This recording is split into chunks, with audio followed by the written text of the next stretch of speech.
Hello, everyone. Welcome to my channel, PhD Chats. You clicked on this link when you did not have to, and for that, I am grateful. Welcome to my live. It is Sunday. It is Sunday night. It is late. I know some of you have work tomorrow, but you are up and you are online. So I'm glad you are here with me. And we're going to talk about community because I need your help. I need your support on my YouTube channel, PhD Chat. So that is the purpose of my live. The link is right down here. So you can go to youtube.com and you can search for at chats with Petal, and my page will come up and you will hit that subscribe button on there, and that is where the magic is going to happen, because I have amazing things planned for my channel for the next few months, and I would love if you were part of it.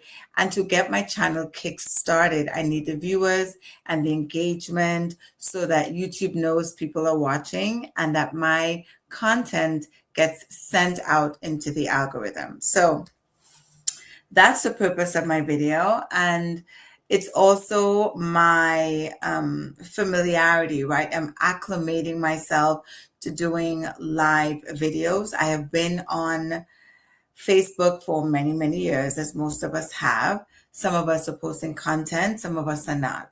I've been on YouTube for a couple of years now, and I post pre-recorded videos that are edited and then posted, and there are overlays, and there's B film.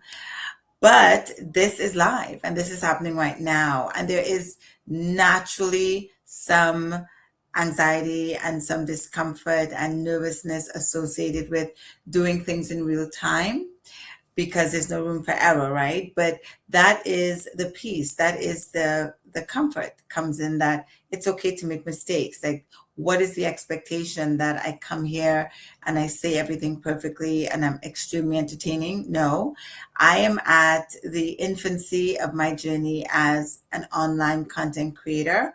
I'm extremely excited about creating a space where we can come together and learn and grow from each other, because that is the journey of life. We're supposed to be always evolving, always growing, always improving, and we are not meant to thrive in isolation. We need each other, right? I need your expertise. You need my expertise. I need your input. You need my advice. I need exposure to some of your experiences. I need the principles that you learned from your pain. And together we build strong communities. We build strong relationship dynamics. We build strong friendships. And then we go out into spaces that we have to exist in, our home life, family life, and we excel because we are supporting and helping each other. And a lot of that support can come from conversations, real conversations, and being authentic and sharing perspectives with each other. And that is my goal. So right now on my YouTube channel, I have 284 subscribers, and I would love to get that number to 500. I know it's an aggressive goal, but that's what I would like to do, right? So step one is to go to my YouTube channel and to subscribe. Both my YouTube channel and my Instagram has the same handle, at chats with Petal. So it's easy to find, and your support on either of those platforms would be greatly appreciated. So this live is about building community, right? You know, when you're younger and you go out somewhere and they say, go make a friend, go, ask somebody their name, ask them if they want to play, and you say, what's your name? And they tell you, and then you become friends. Well, this is a community builder. I'm asking you to join me in our friendship, our online interaction. And I really think there are some powerful conversations to be had.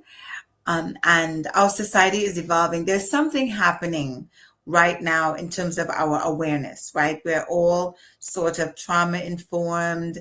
We are informed about our relationship dynamics. There is a plethora, a myriad of topics being discussed online at all times.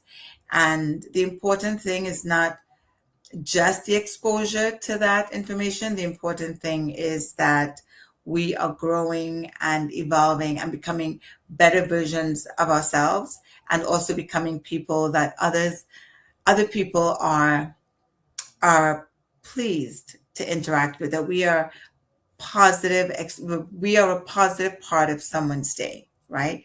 So that is what I'm hoping to happen. So if you log on, I want you to go to youtube.com/at chats with Petal and subscribe to my channel, and I will be keeping check. I'm going to check on my phone to see how successful my make a friend subscribe on YouTube goes, right? So I will go to my correct channel and see how it's going. The window is opened because the fan in the background would create some noise. And so I have the windows open to keep it cool. So you might be hearing some activity happening on the streets, right? So I have the windows open to keep it cool. So you might be hearing. I'm just checking my audio on there. Okay, awesome. Okay. It's trial and error. It is in real time. So we're going to go with the flow and make sure it's successful. The other thing I want to say is that I saw it on, it could have been YouTube, a family therapist was talking about authenticity and saying that we might automatically think that being your authentic self comes naturally, right? That people say, you know, when you see me, what you see is what you get. And we assume that when we interact with each other, like it's easier to be authentic and true to who you are than it is to not be pretentious, but to be guarded.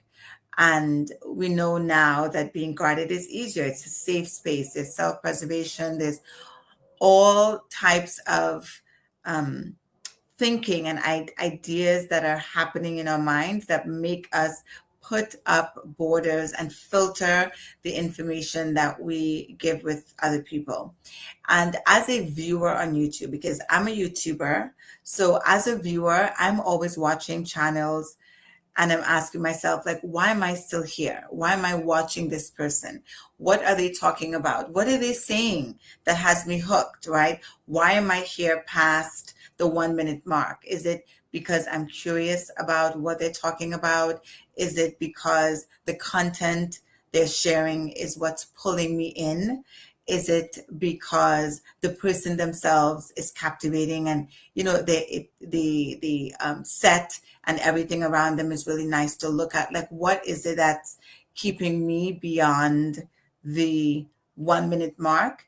Because again, we're learning from each other. I'm trying to figure out what can I do about the content I present that can sustain my viewers, keep people watching, and make it worth their time. It is 10:30 on a Sunday night. So most of us between, I don't want to use age as a guide for where you should be in your life, right? Because that involves making some assumptions. But many of us have worked the next day. We may have had to prepare for that job.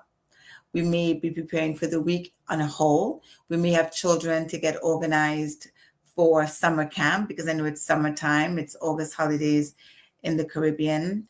And so it's late at night, right? So if you are up and it's almost 11 and you log on to a live, like what would be worth your time to discuss? Like, why would you stay? Right? So that's the homework I'm doing. That's not a question you have to answer. That is what I have to explore to make sure that I create an audience that is engaged and entertained and that they get value from the channel and that our exchanges and our conversations are worth our time. Of course, they're going to be entertainment.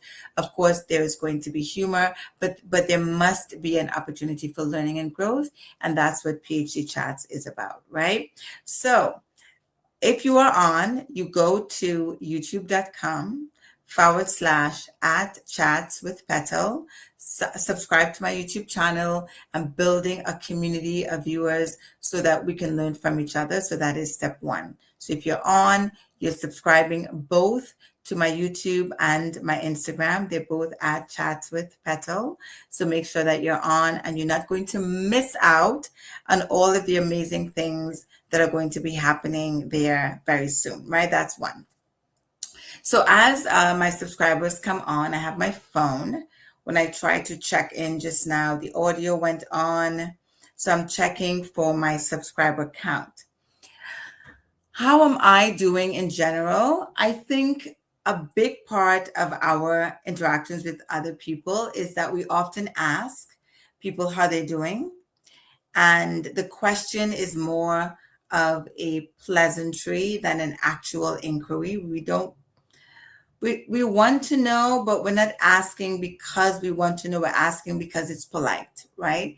And sometimes people are just going through something. It might be something positive, right? It's not always that everybody's carrying 5, 6, 7, 8, 9, 10 burdens. Someone may have something they want to celebrate or something they're excited about or an idea that's just been sitting in their heads and they want to talk about it with someone. And so asking someone how they're doing genuinely could be an impactful experience in someone's day, right? If time permits and you have a meaningful conversations. A lot of Europeans who were here for the World Cup, I know you guys saw all of the TikToks where they were comparing European life versus American life, the food, the portion sizes, the volume, the AC, and so on. And one of the things that was discussed was small talk because, you know, in other European cultures, being existing in a small space with someone like an elevator and just coming in and, you know, making eye contact and not saying hello, good evening, good morning, how you doing? How's the kids? Cute dog, right? All of that small talk that is superficial, it doesn't happen and no one thinks it's rude, of course, because they have a different set of ethos and norms, right? But when we are asking people how you're doing, which I will be honest, it is definitely a way I greet people. Like it's in passing, how are you? How are you doing? You know, it's not really how are you right now? How are you really doing? It's just a greeting. So I believe that we can make impactful interactions and exchanges with people if we ask that question with intentionality sometimes, and if we stop and take some time to pause and listen to that person's response and see if there's anything that we can contribute or add value, or maybe there's nothing that we need to say but we just need to add a listening ear, right? So I'm going to start off in the spirit of true authenticity, and I'm going to share how I am doing.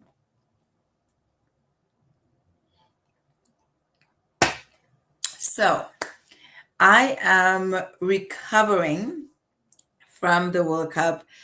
It was such an exhilarating experience, and it was so wonderful to share it. My husband also loves soccer, so watching the World Cup, and of course, I'm going to say soccer and football interchangeably because, you know, my American adaptation of language, and then the name of the sport is really football. So we enjoyed the enthusiasm, the excitement, the bond, the connection you feel with these complete strangers, and that is just the nature of organized sports in general, right?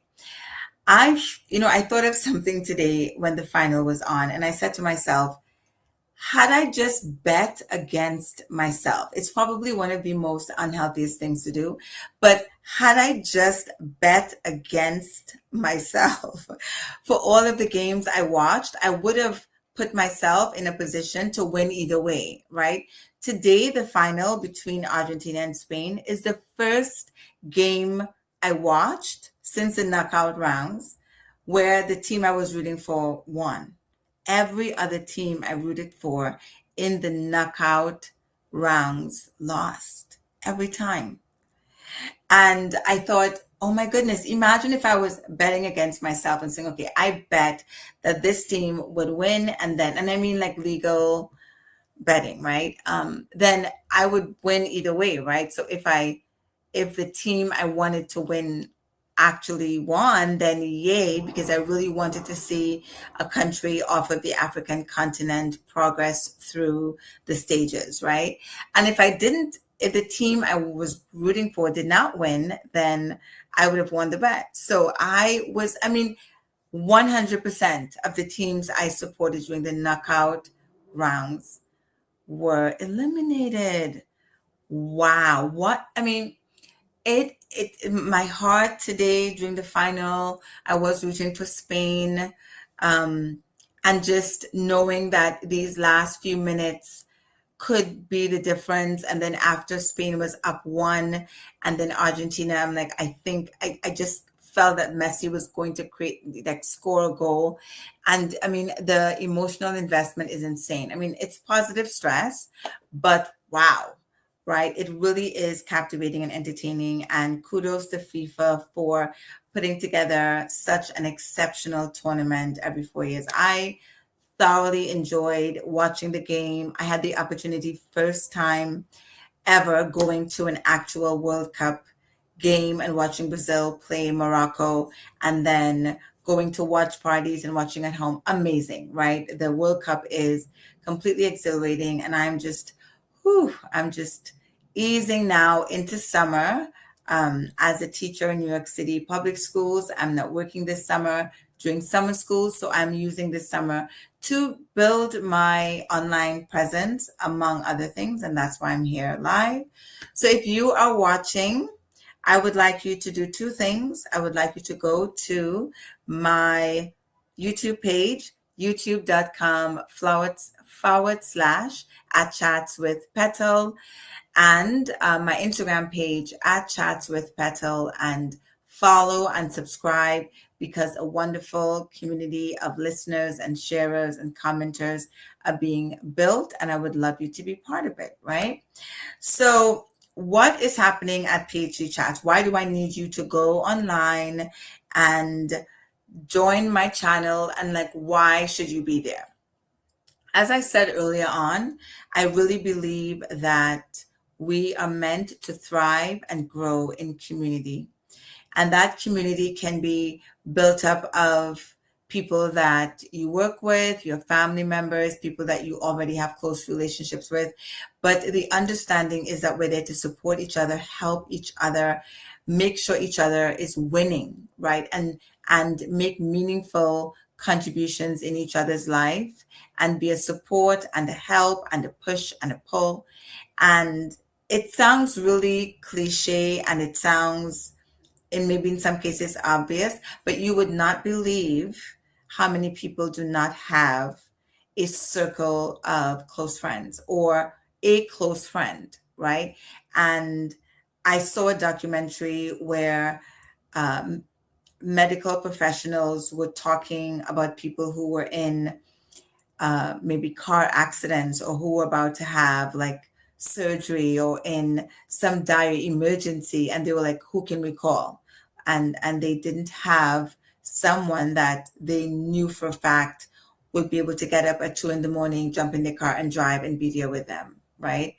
And barring situations where you move away from your family for work or for school or for some other, purpose, some people either are not contributing positively to the circle of people around them, or not being intentional about networking and making connections with people. Everybody doesn't have to be an intimate, close friend, but you absolutely need a network of people from whom you can draw from their experiences and build and grow and exchange. And I think that is just the nature of who we are. We are social beings. It is in our wiring. We do not do well with loneliness. Even though people say, I'm a loner, I like to be by myself, I don't have too many friends. We are psychologically wired to make connections. And that's what we're going to be doing at PhD Chats, making connections with each other. So if you are already subscribed, I want you to make sure you leave a comment and tell me uh, what you're thinking about the channel so far. I'm going to attempt to share my screen and show you some things that are happening, but you can go and explore PhD Chats and at Chats with Petal on youtube.com yourself, right? So I was going to share what we're talking about. There are a few topics that by default, I believe it's my own life experience, and we all have areas in our life that we lean into and that we have a comfort level discussing, and that we may often find ourselves in conversations that connect to these topics. And so for me, there are four things that I have had quite a bit of in my life. I have made observations. I'm very curious and I want to learn and grow and be better in these areas as well. And I'm always enthused about learning from other people when it comes to these topics. So the first one is leadership.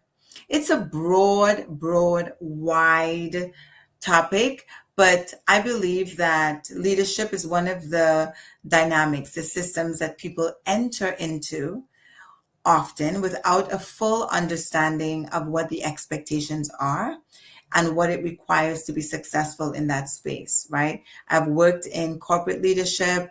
Being a teacher, being an educator is leadership. Parenting is leadership. And I'm often making observations about how people perform in that role and how successful they are executing a task through other people, right? And what that looks like for them and what that looks like for people who are depending on their guidance. So I love discussing leadership in the home, out of the home, at work, in friendship and family dynamics. So that is one thing I'll talk about quite a bit, and I would love to have your perspective. And I want you to join those conversations at PhD Chats. You can go to the handle at Chats with Petal on YouTube. The next topic that is of great, it's what's the word, like it's very dear to me. I feel that a lot of our concerns around our society is really connected to the quality of relationships and marriages people are having, right? It does go back to family. Another very cliche thing that I heard myself my whole life, it's, our society, it's a family. Go back to the family, quality of family life. It is true, right? The quality of family systems it's the foundation, the offshoot of what we experience in the society around us, right? To an extent. So relationships, one of my favorite topics to talk about. It gets very juicy, it gets very weighty, it gets very heavy, there's a lot of conflict and different perspectives. So at Chats with Petal, we will definitely be talking about relationships. So leadership, relationships, of course, education. I have been an educator for many years, right? I think my first real experience is tutoring children on Tanner Street in Point Fortin when I was about 15 years old. And I would help students with their homework, and they would pay me $20 a week, which was a lot of money back then for like a 15-year-old, right? Each child would pay me $20 on a Friday. So since then, I ventured into entrepreneurship, owned a daycare for 7 years, worked in learning and development for a very reputable department store, worked in the not-for-profit space. So also education and how the dissemination of curriculum is effective and how it is successful, and all the challenges teachers, administrators, districts, superintendents, parents are having around creating genuine enthusiasm and excitement around learning, and all the stereotypes and all of the environments where children thrive and all of the environments where we are setting up our students to fail. And so we definitely will talk about education from a teacher's perspective, from a parent's perspective. And I do have videos on PhD Chats at Chats with Petal that discuss education and learning from both perspectives, right? The student's perspective, the teacher's perspective, the parent's perspective, right? And talking about parents, I love discussing parenting. It is also like leadership, marriage, parenting is also a dynamic relationship dynamic that I believe that a lot of people enter into with the assumption that they already possess the tools to be successful in that space because I've seen other people do it, right? Like, what is so hard in parenting a child? I just have to make sure that the child is healthy, the child knows they're loved, and they have everything they need, and they go to school and learn. And it is such a complex, layered responsibility. And I think that many of us, right, entered into the responsibility of parenting with not enough of a comprehensive view of the expectation. And there is definitely a learning curve. You learn as you go. And I would love us to have more conversations about the type of parenting we actually are doing, the type of parenting we hope that we do, the type of parenting we experienced, and the type of parents we want our children to be. Because even as a parent, it is never too late to talk to your own children about the type of parent they want to be, because when you are having situations with your children, or it doesn't have to be your biological children, right? It can be nieces, nephews, it can be the students in your class, it can be young people that are just part of your community space, part of your orbit.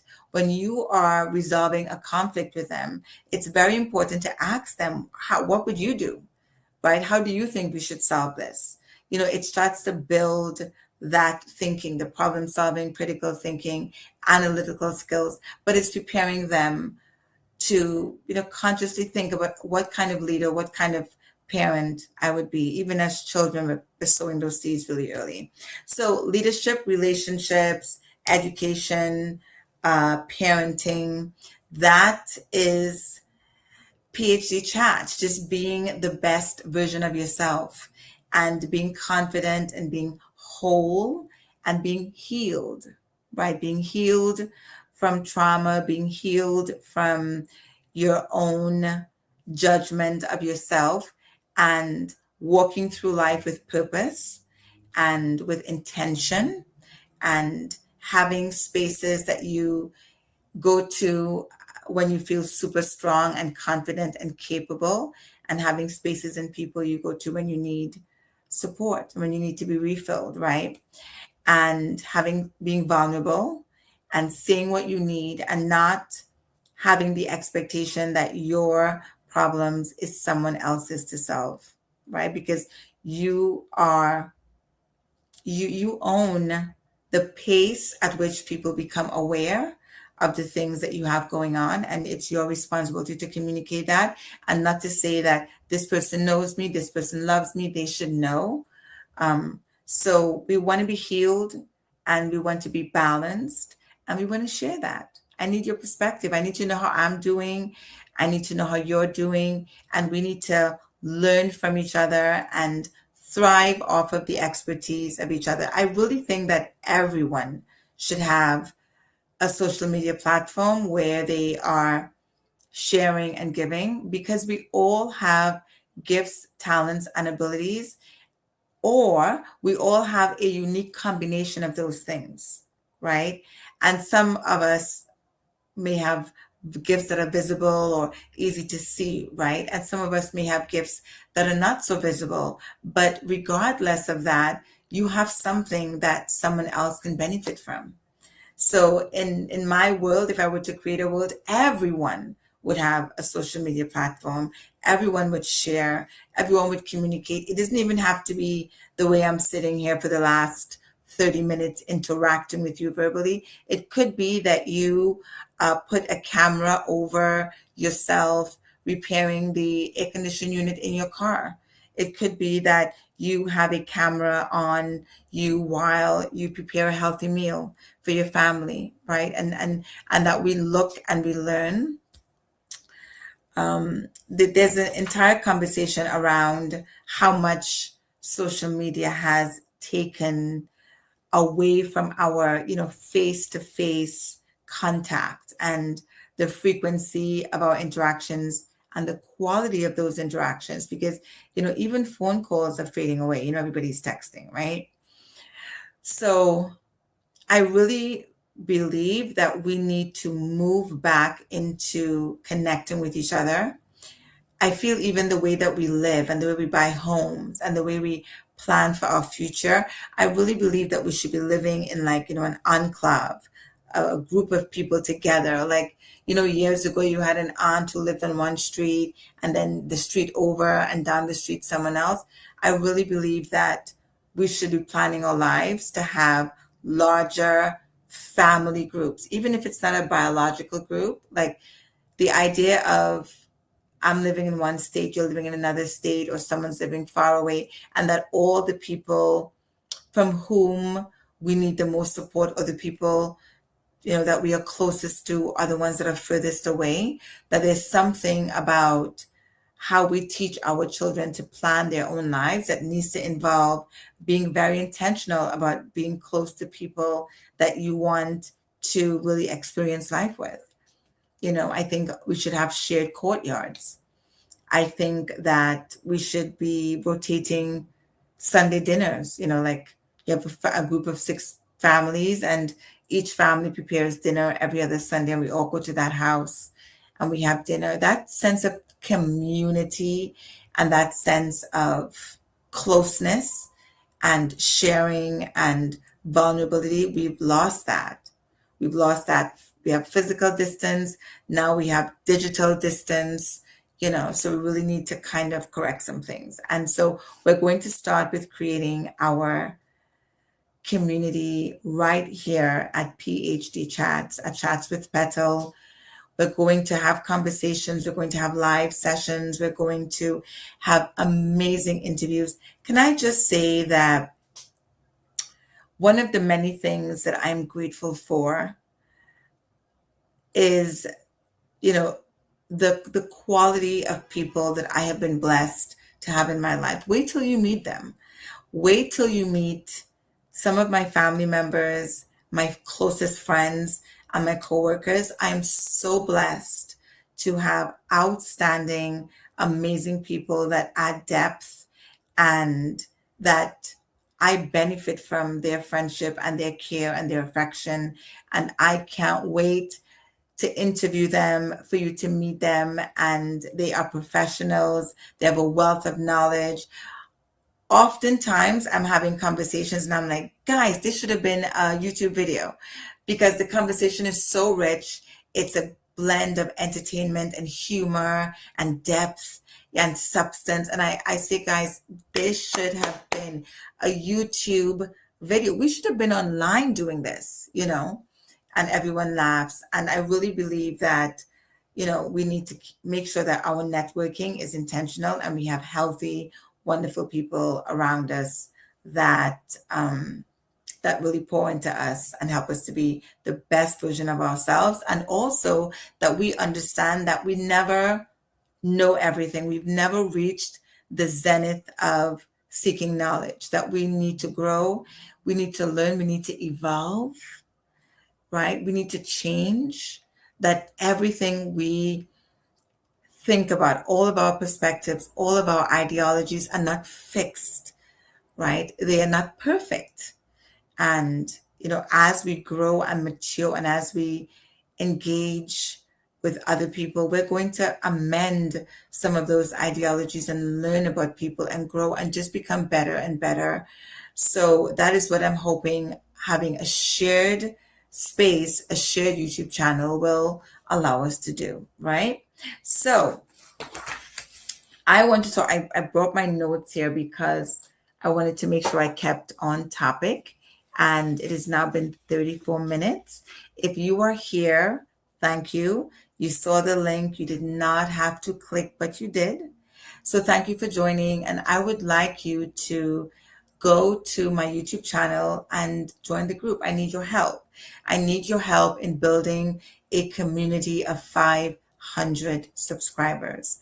So I started this live with 284 subscribers. I know it is Sunday, and most people are resting in preparation for their work week, but the video will be posted on the channel. So whether you're watching this video live on Sunday, right after the World Cup finals, or whether you're watching the video after it's posted, I want you to make sure that you are subscribed to my YouTube channel and that you are following me on Instagram. They're both at Chats with Petal. We want to make great connections, grow, learn, blossom, thrive, vibe, and be amazing. And I have some exciting things I'm going to do and some amazing guests that I want you to meet on the channel. Okay. So I want to share the video that prompted me to do this because I have been reflecting a lot about identity, and I have a lot of stories to tell. I'll see if I can tell this story in about 5 minutes, right? So I was on a field trip a few years ago, and when we were about to leave, all the school buses were lined up, right? Several different schools were at the same location, so all the school buses were lined up. And I was supervising my students that I was responsible for entering the bus, and I had my clipboard taking the attendance. And so right adjacent was another school, and there were some young children and some adults. And so I was able to overhear the conversation that the children were having.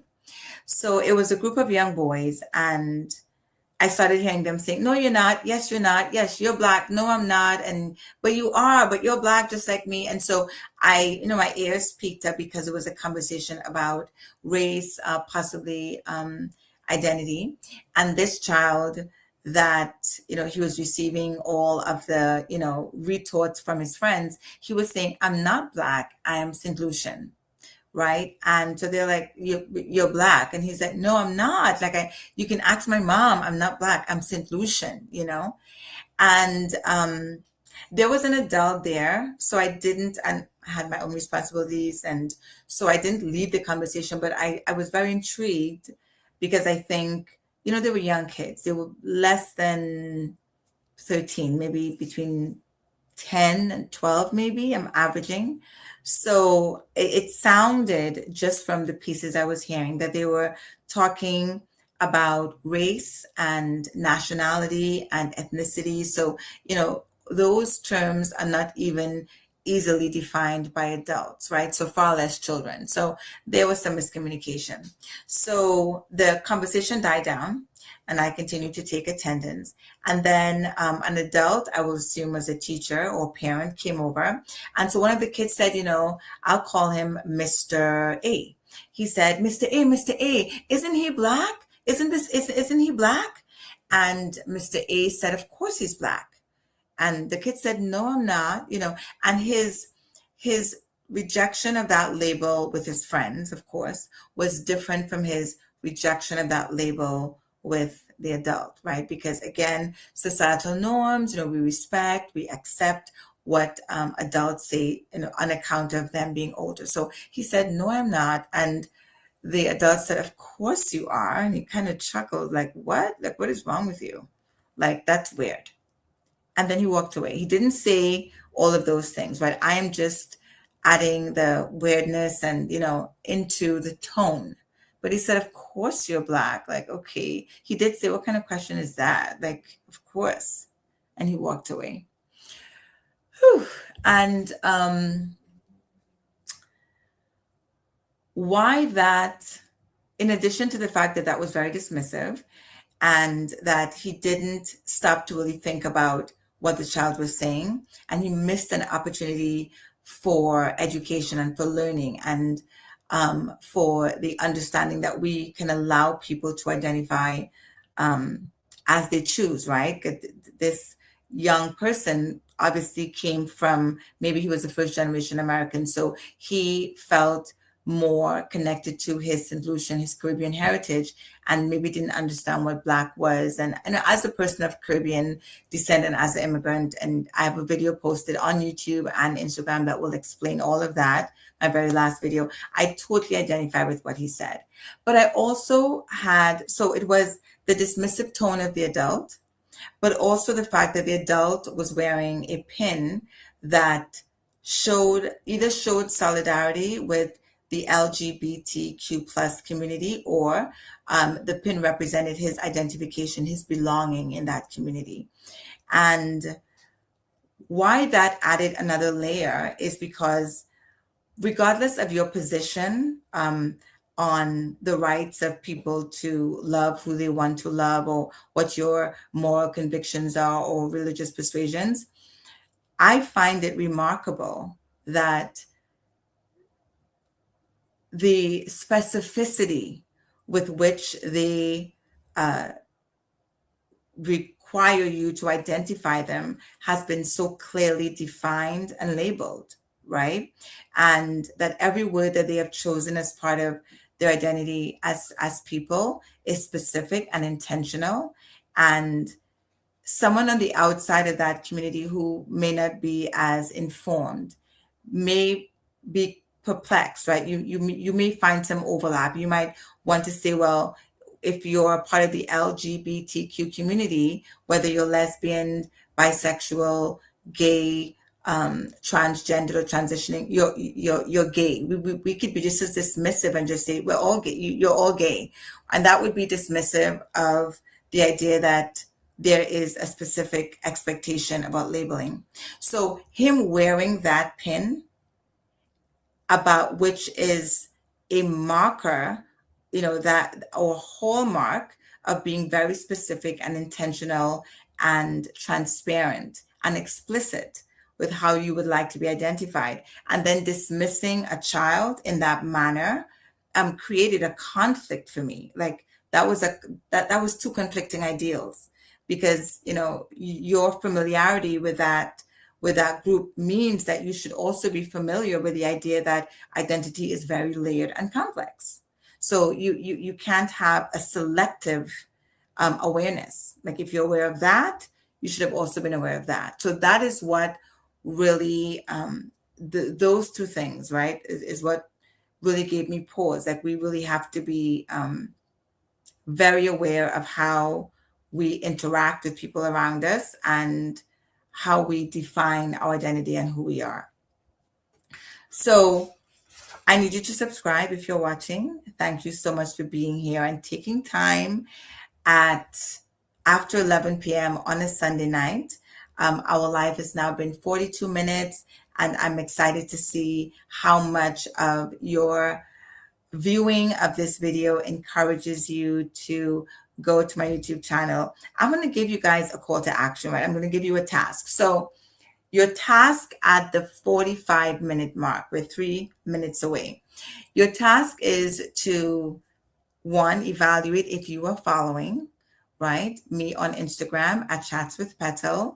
If you are subscribed on YouTube at Chats with Petal, it's easy to find. Hit that subscribe button, but also to invite a friend, right? I want you to invite someone that you think brings a wealth of information and experience or questions, right? Someone that is curious, or someone that is interpersonal, or someone that is interested in watching other people grow and learn, or someone who's a lifelong learner, or just a friend, someone that you think will be willing to subscribe to a YouTube channel and support and watch the videos and leave comments and make meaningful contributions. So you are going to send them a WhatsApp or an iMessage or a text and invite them to subscribe and to follow as well, right? So you have two jobs: to make sure you are following on Instagram, that you are subscribed on YouTube at Chats with Petal,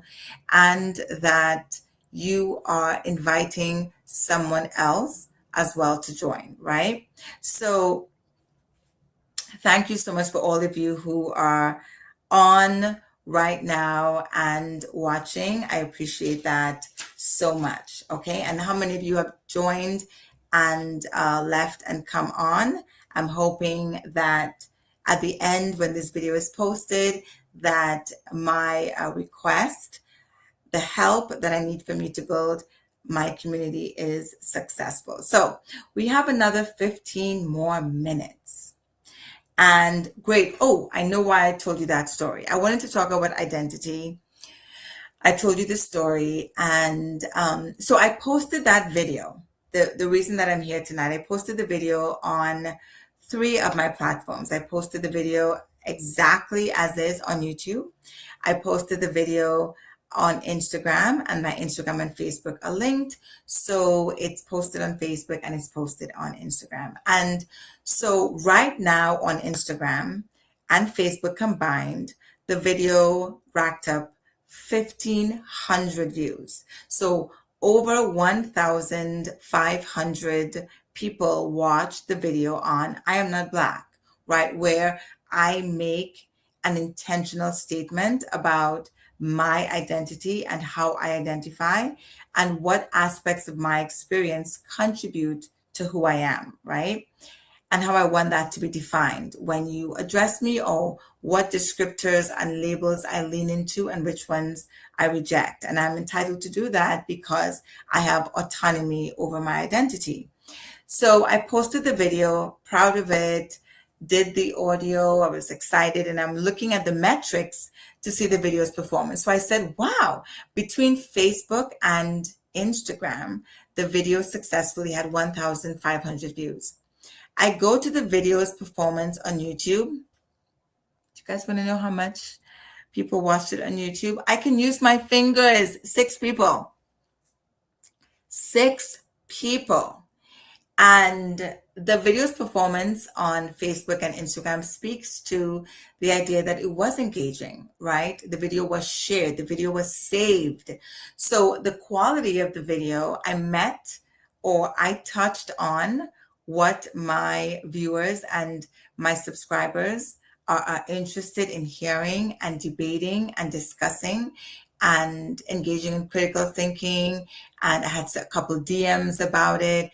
And I also had some interaction in the comments, right?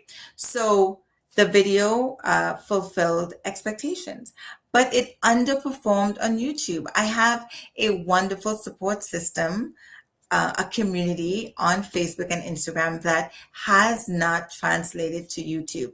And since we're building community, and since we're building friendships, and since we're using this digital platform to connect, I am inviting you to help me, right? I am inviting my Facebook and Instagram family and friends to join me on YouTube by going to youtube.com/@chats with Petal, because I know that I'm posting the same content. Well, this was the first video, so I have actual data. I posted the same content on Facebook as I did on Instagram, and I posted it on YouTube, and no one saw it, right? It wasn't viewed, it wasn't watched.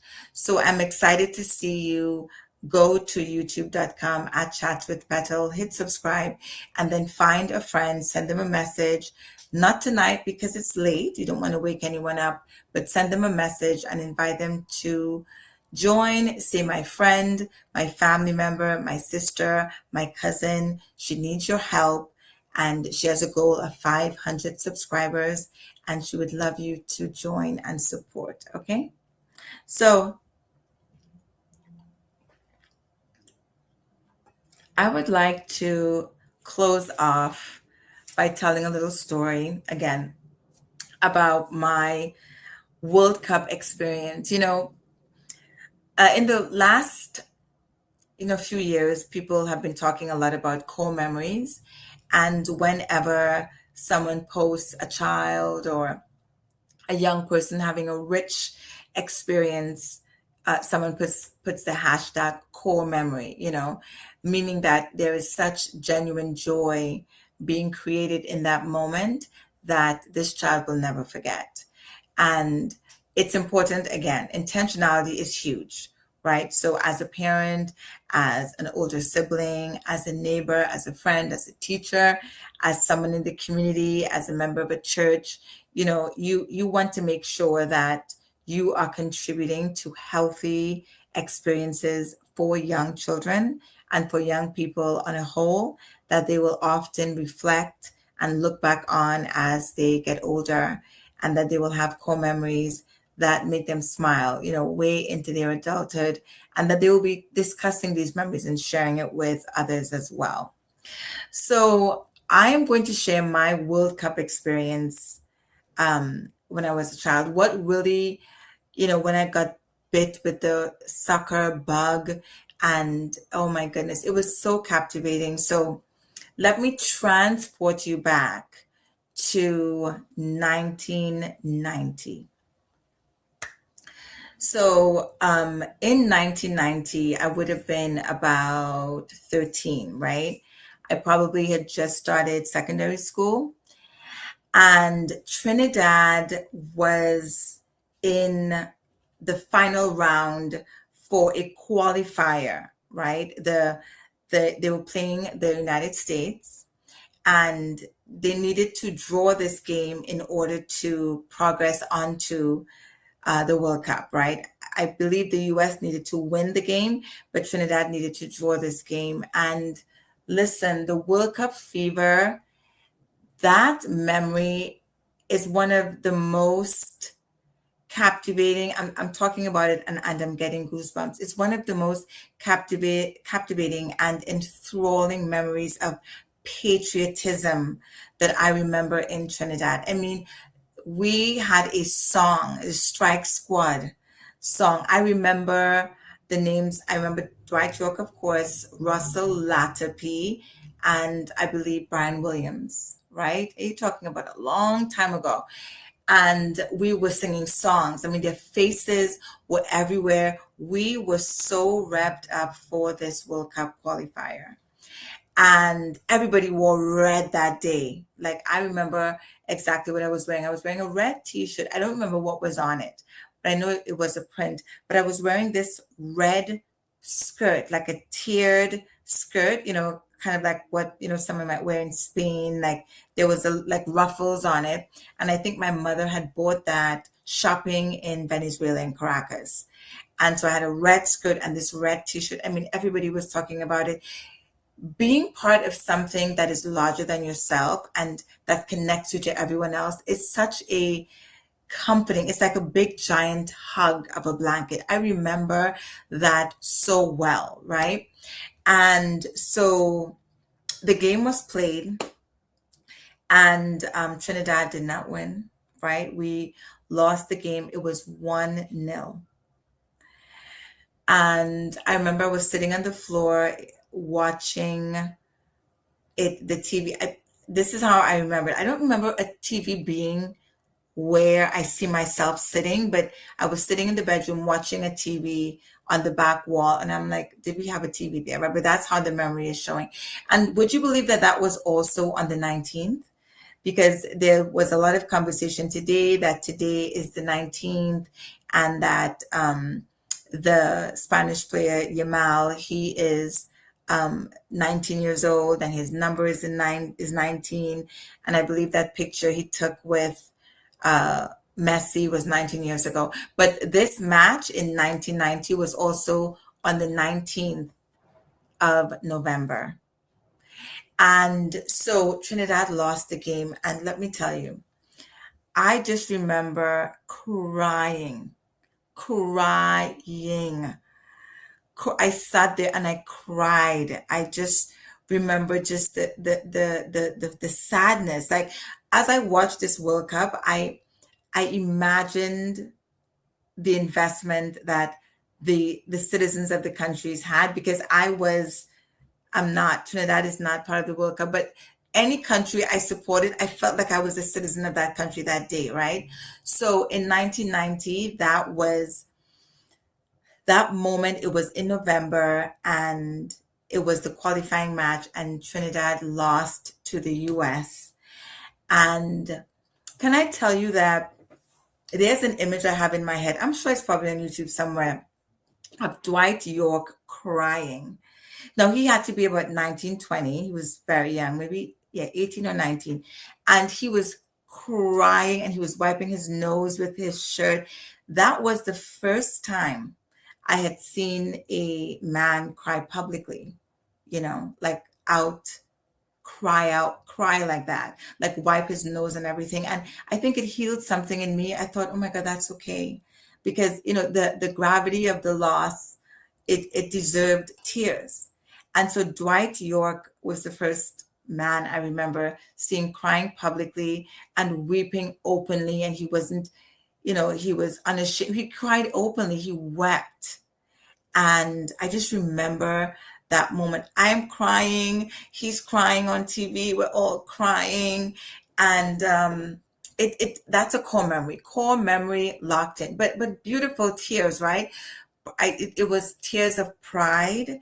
It was not tears of defeat and and hopelessness. It was kind of joy and heartbreak, but in the best way. And so later on that day, my mother needed something from the market. So she was like, okay, Pat, you gotta go in the market. Now I was still crying at this point, crying off and on.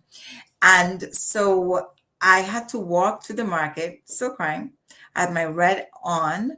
So I walked down Tanner Street, made a right on Bryce Road. And as I was about to make a left on Wickham Street, this is in Point Fortin, Trinidad, this taxi driver passed by and he said, "Oh God, baby." At that point, I was trying to hold the tears in because, I'm in the street. I'm walking in the street. I'm crying. I'm sad. And I'm trying to just hold this in because I'm outside, like I'm running an errand. And everybody around was wearing red as well. And this taxi driver passed and he said, "Oh God, you're crying. It's okay. It's all right. We'll try next time. It's all right." He kind of slowed down and comforted me. Oh, I'm feeling emotional now. And the tears just came out because, it was like everybody knew and everybody, it was a communal thing. I know what's happening in Spain right now. I know no one in Spain is sleeping tonight. Everyone's awake, everyone's enthused, every child, every person is awake and alive and celebrating, and it's an indescribable joy. And sometimes I wonder if, the leaders of countries, if they understand the power of unity and the emotional investment that people will make to see their country succeed and thrive, if they you know fulfill their responsibilities with integrity, with the best interests of its citizens, because there's nothing like that feeling of patriotism. So this taxi driver, consoled me, and I cried, and I was in the market. And I think after that, I kind of felt happy to cry. I felt kind of proud, like, my tears mean something. So I was like in the market. I was not ashamed. I was, buying okra, whatever it was I had to get. And I was just, wiping my tears, and it was okay because, we lost, we almost made it. We were going to the World Cup, and it was just a unifying moment for my country. It took us, almost 2 decades before we qualified again, and I believe Dwight York was there as well. I will do the research. I believe it could have been, over 10 years, over 15 years or so before we qualified. And I think I read upon this before, that America, when they won that game in 1990 November, they had not qualified for the World Cup in 40 years. In 40 years. So that 1-0 took them to Italy, and they went into the World Cup in 1990. And I believe that the game that we were watching would have been like in 1989, because it would have been the year before, November of '89, and then the World Cup would have been in 1990, right? Because it was a qualifying match. But that is when I think back on the World Cup, the earliest game I could remember is Trinidad, the qualifying game, the qualifier for Trinidad in Queens Park, would have been Queens Park Savannah, right, or Queens Park Oval, in November of 1989, right? And the World Cup has had my soul and my heart since. I love soccer, football. It is the only sport I really watch with an investment, and I do not do a great job of watching it in between the World Cup, right? Here and there, little match. But I think after this year's World Cup, I am going to invest. I bought a soccer encyclopedia, and it is a book that explains the sport in pictures and graphics with statistics and world records and bios of the players. It's an amazing book, and I'm really going to invest in that soccer encyclopedia and become more invested in this sport that I love. So we are at the 1 hour mark. Thank you so much for every single one of you who joined live. Thank you for everyone who's going to watch the video after it is posted.